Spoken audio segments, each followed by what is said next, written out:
Hey, everybody, it's Monday, March 29th, and that means it's time for another episode of Chatting with Agnes and Cecilia Nonprofit Conversations. I'm one of your hosts, Cecilia Sepp. I'm a certified association executive, and I'm the founder and principal of Rogue Tulips Nonprofit Consulting. My co-host and friend Agnes can't be here today, so on behalf of Agnes Amos Coleman, I would like to say good morning, good afternoon, and good evening to our global audience. And Agnes, we know you'll be back with us soon. We're really excited today because we have Serena Gay of Made for You podcast, which is based in the United Kingdom, here today to share her insights on how to sound more natural when you're reading a script or just talking on your podcast. So welcome, Serena. Would you like to say hello and tell us something about yourself? Well, hello. Yes, indeed. Lovely to be here. So just quickly about myself, I am a BBC trained journalist. So my background is with the BBC in this country, working in radio journalism. And then later I worked for the BBC World Service.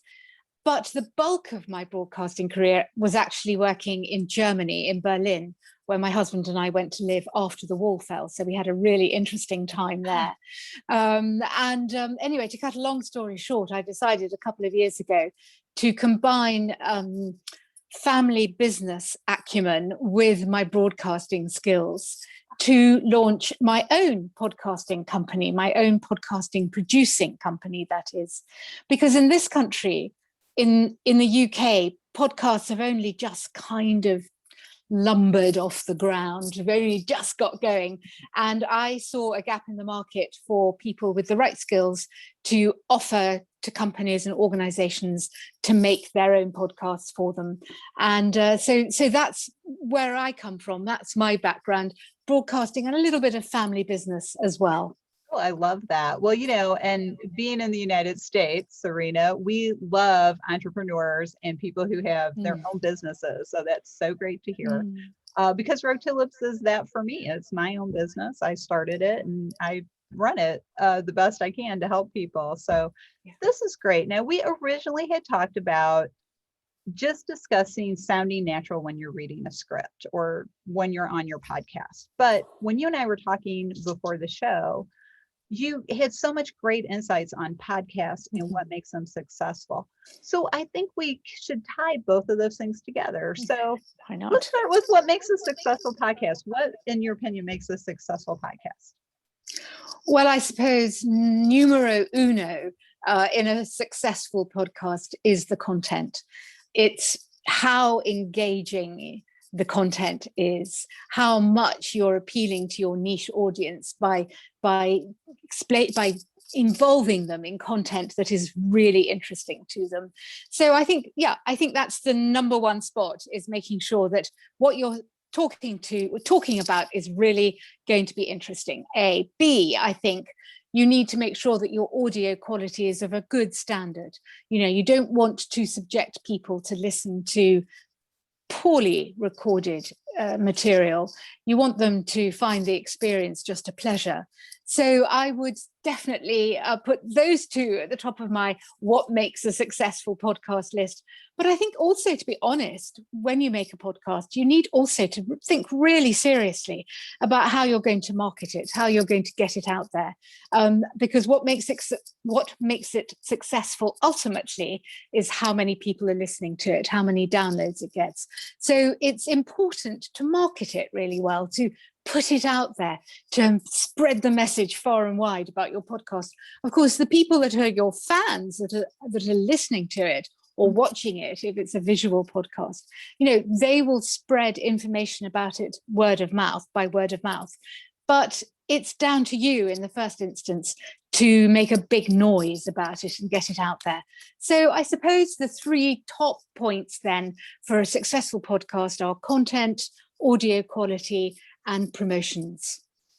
So, and all of those relate back to quality, I think, especially with the technology side, the technical part, the polish that you add on it.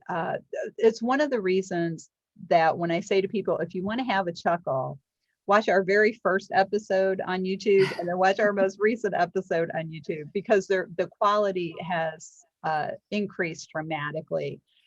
Another thing that I'm curious about, and since you're an expert on podcasts, I want to ask this of you. I was told by someone that most podcasts don't last more than 6 months. Is that accurate in your opinion? Oh, absolutely it is. I mean, it's really quite well known within the podcasting world that, so many people will start off down the podcasting route, with great ambitions.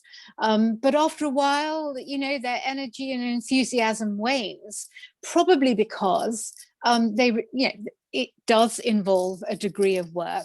It does involve getting your head around new skills.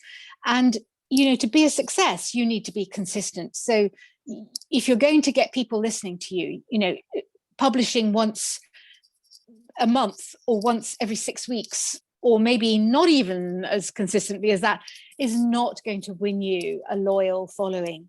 So I think a lot of people just it's called Podfade, in fact. It's when you lose enthusiasm for your podcast and you stop kind of getting it out there on a regular basis.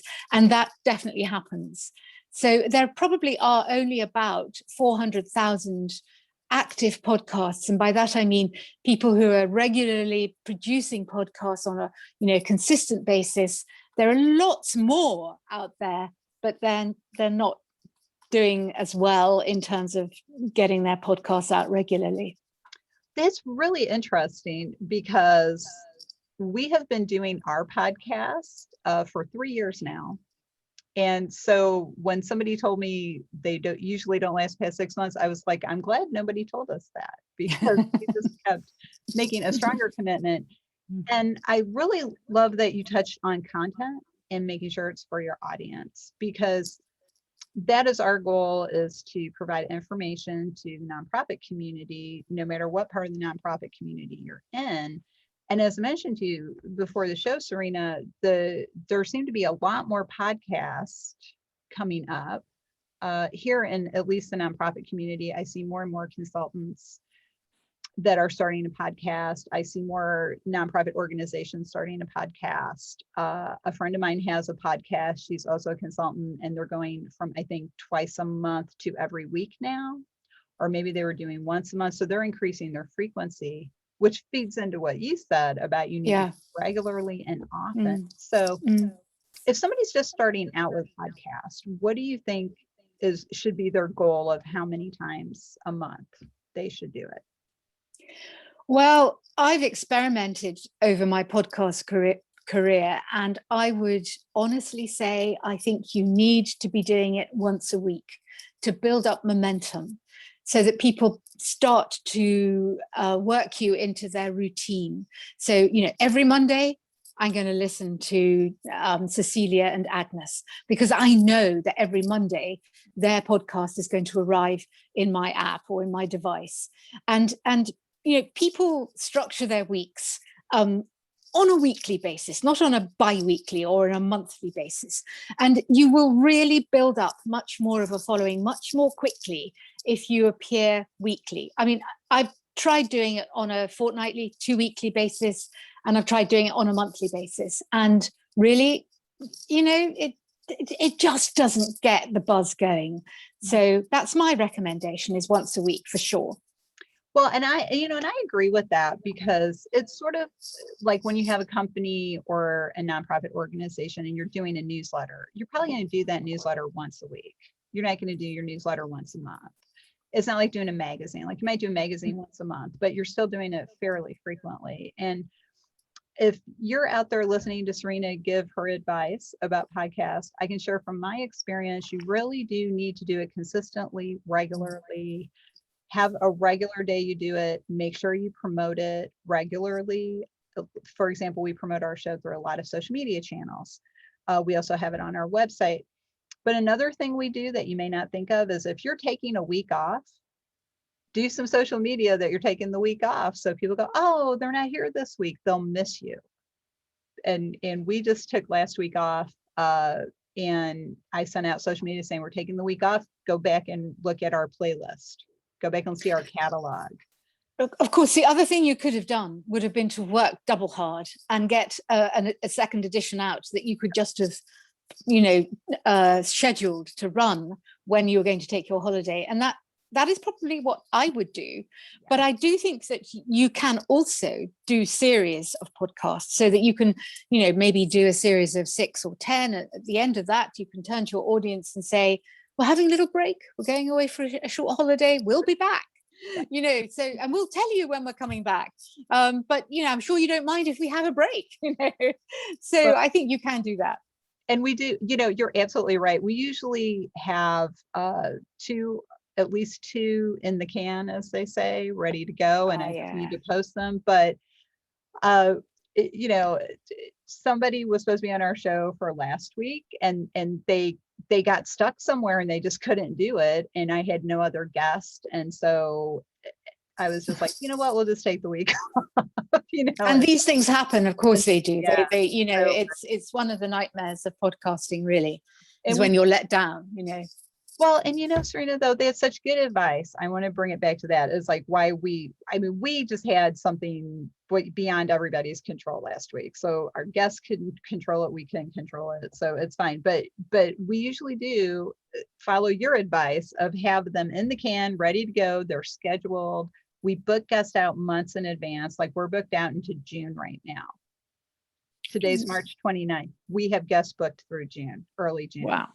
So we're always planning. So what advice might you have for people when it comes to planning your podcast? Because you don't want to do it just off the cuff, so to speak, every week. Well, certainly not if you've got interviewees. I mean, my podcast Launchpad, which is tips and tricks about how to launch your own business podcast, that's just me speaking. So that's not quite so difficult to schedule and to organize and to plan. But I think that if you're an interviewee program, that you should really be thinking like 3 or 4 people in advance, really, if you can. So you should be trying to plan at least a month in advance for your upcoming episodes. And in the past, when I've been doing interview programs, what I try to do actually is to schedule all my interviews within 1 or 2 days for the upcoming month. And that really does work quite well, because it gets me if I'm the one that's doing the interviewing, it gets me into the whole kind of mindset of interviewing, questioning, just performing, I suppose, because that's what you do when you're running a podcast. And I find that to schedule them interviews over 2 days works very well, and it's a very efficient way of using up my time.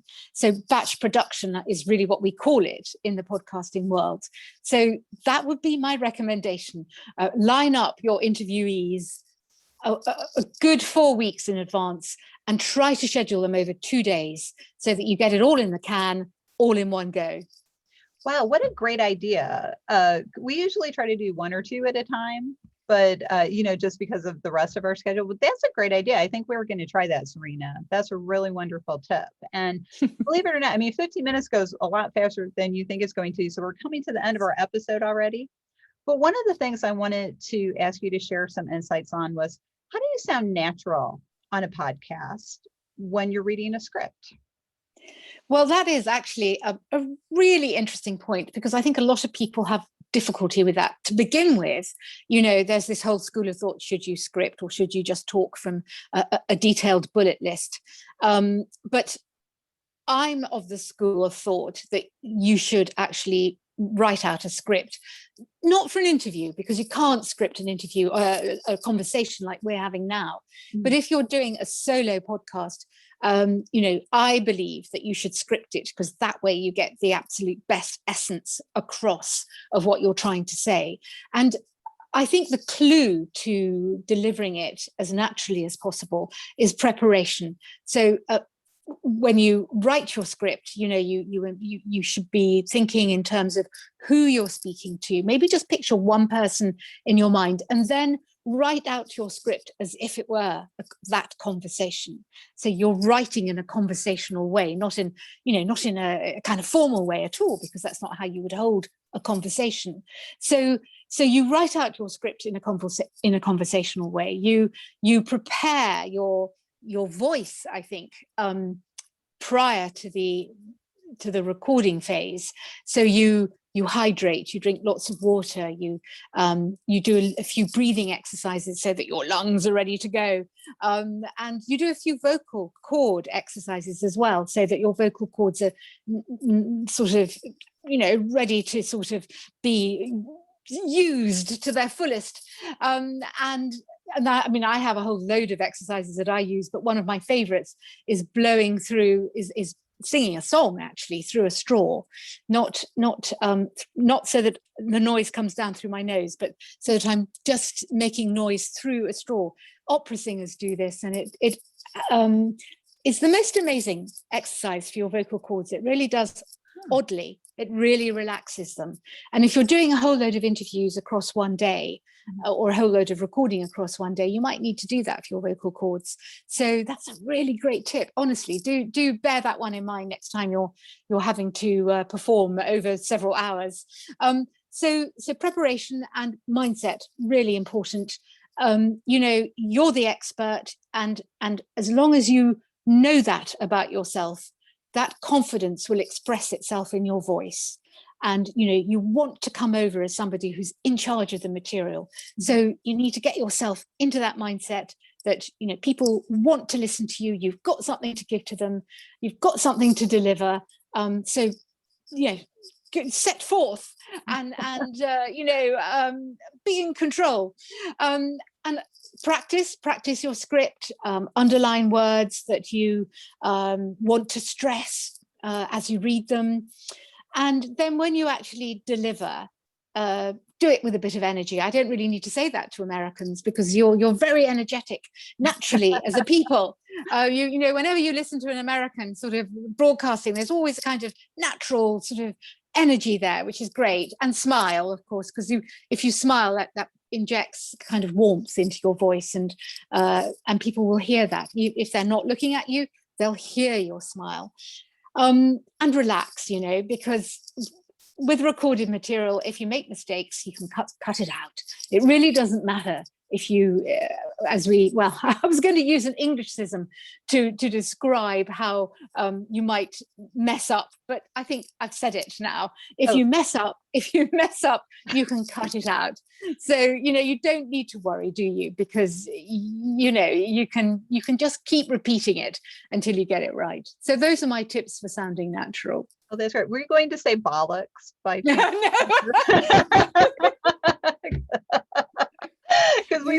No. I know that's really not a good word at all in the UK, but Americans do say it like bollocks. Oh, okay. So to our UK audience, I apologize in advance for saying that. No, that's great. Serena, this has been such a great conversation, and I know a lot of nonprofits are going to get a lot out of this. So if somebody wanted to get in touch with you to learn more about your company, or maybe listen to your podcast, what's the best way to do that?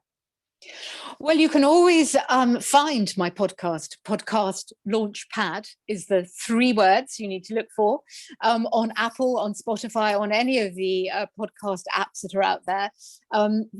My podcasts are very short. They're about between 5 and 10 minutes long, so you can slot them into any point in your day.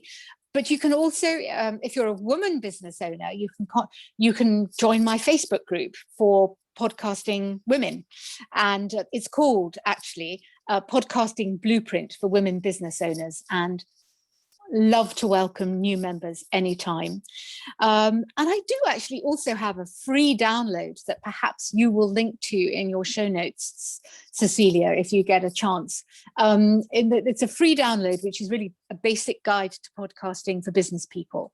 And it has recommendations for equipment and how to record, where to record, where to go to edit, and how to broadcast your podcast to the world at large through a podcast host. So I would be very grateful to you if you could put a link to that in your show notes. And at your website, we're happy to do that. And my website is Made for You Podcasts. So that's easy to find. It's made for you is the 4 is a numeral and the U is a lowercase letter -podcasts.co.uk. So love to see any visitors at any point on any of my outlets. Oh, that's great. And we're always happy to promote other people's businesses because that's what we're all about. We like to help other people. We have a saying in the US, I don't know if they use it in the UK, but a rising tide lifts all boats. So we're always happy to help other people. So that is That's fantastic. lovely. Serena, I hope you will join us again on a future episode and talk Love to. about some more. This would be fantastic. You've been a wonderful guest. And thank you for sharing so much of your experience and wisdom and insights on podcasting. And we're feeling pretty good about ours, especially after hearing you, because we're like, oh, we're doing a lot of that stuff already. Thank you. And great. Well, it's been my pleasure. Thank you.